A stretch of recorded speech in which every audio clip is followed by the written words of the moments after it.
রবের ইসলামী কিংডমে যত ইবলিস এবং শয়তান জামানার ইমাম রয়েছে, এদের থেকে আল্লাহ তাআলার কাছে আশ্রয় চাচ্ছি। সম্মানিত দর্শকবৃন্দ, আপনাদের সকলকে জানাই সালাম। হিজবুত তাওহীদ সৌহার্দ্যপূর্ণ আবহাওয়া সৃষ্টি করতে পারবে না।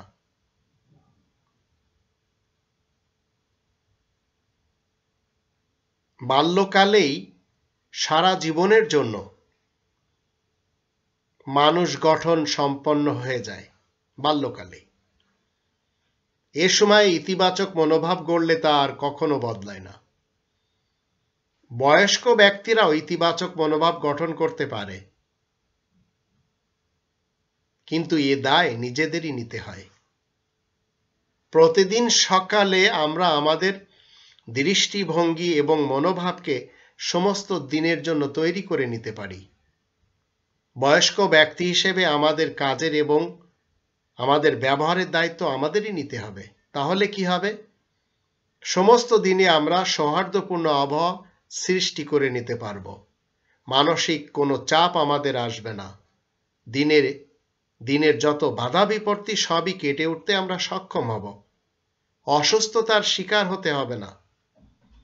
তা না হলে গানের সুর বলেন, বাঁশির আওয়াজ বলেন, লুডু, তাস, ক্রিম, এইসব নেশায় পড়ে থাকলে, আবার এ ধর্ম থেকে ও ধর্ম, এ মতবাদ থেকে ও মতবাদ, তাবলিগি জামাত থেকে হিফাজত থেকে তরিকত, তরিকত থেকে জামাত শিবির, জামাত শিবির থেকে চরমোনাই, চরমোনাই থেকে হিজবুত তাওহীদ, হিজবুত তাওহীদ থেকে আহলে হাদিস, আহলে হাদিস থেকে সালাফি, এইভাবে যদি আপনি ঘুরে বেড়ান কোনো লাভ হবে না।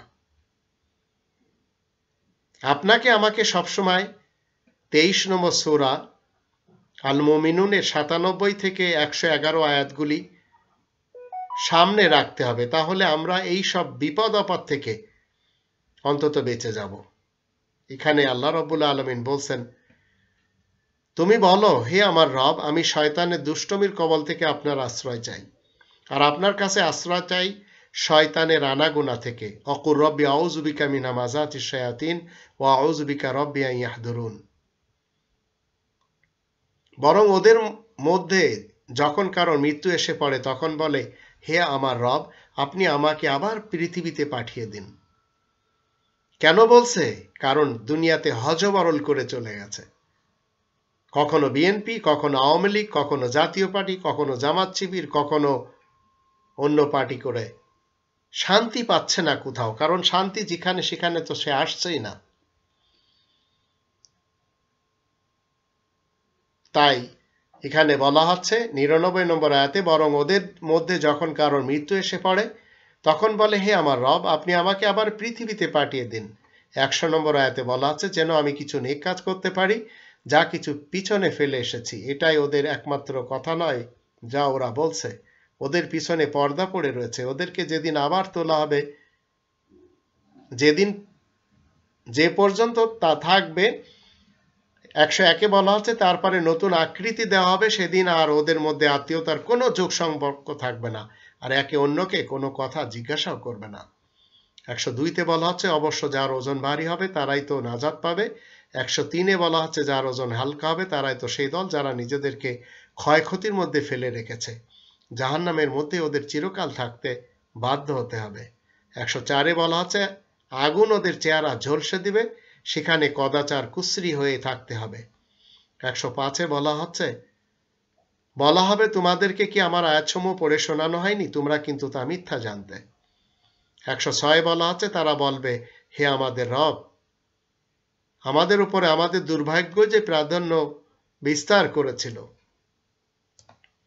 আসলে আমরা বিভ্রান্ত কওমে ছিলাম। 107-এ বলা হচ্ছে, হে আমাদের পালনকর্তা, এখান থেকে আমাদেরকে বের করে নিন। আবার যদি আমরা তেমন কাজ করি তাহলে তো আমরাই গুনাহগার, জালিম হব। 108-এ বলা হচ্ছে, আল্লাহ বলবেন, তোমরা ধিক্কৃত অবস্থায় সবাই এখানে পড়ে থাকো, আমাকে আর কোনো কথাই তোমরা বলবে না। 109-এ বলা হচ্ছে, তবে কি আমারই বান্দাদের মধ্যে এমন একটি দল আছে যারা বলে, হে আমাদের রব, আমরা ঈমান এনেছি, আস্থাবান হয়েছে, সুতরাং আপনি আমাদেরকে ক্ষমা করুন, আমাদেরকে দয়া করুন, আসলে আপনি তো সবার চাইতে সেরা দয়াময়। 110-এ বলা হচ্ছে, অথচ তোমরা তাদেরকে নিয়ে বিদ্রূপ করতে, ঠাট্টা করতে। এমনকি তোমরা আমার কথাও ভুলে বসলে। তোমরা তো তাদের সাথে কেবল ঠাট্টাই করতে। 111তে বলা হচ্ছে, আমি আজকে তাদেরকে পারিশ্রমিক দান করেছি যা নিয়ে তারা ধৈর্য অবলম্বন করেছিল। আসলে তারাই তো সফল কাম হবে। তো হিজবুত তাওহীদের লোকদের মধ্যে সৌহার্দ্যপূর্ণ আবহাওয়া নেই কেন? কারণ তারা শুধু হাসি ঠাট্টাতে ব্যস্ত রয়েছে। তারা ধর্মজীবী করে যাচ্ছে ঠিকই, মূলত তারা নিজেরাই ধর্মজীবী করে খাচ্ছে।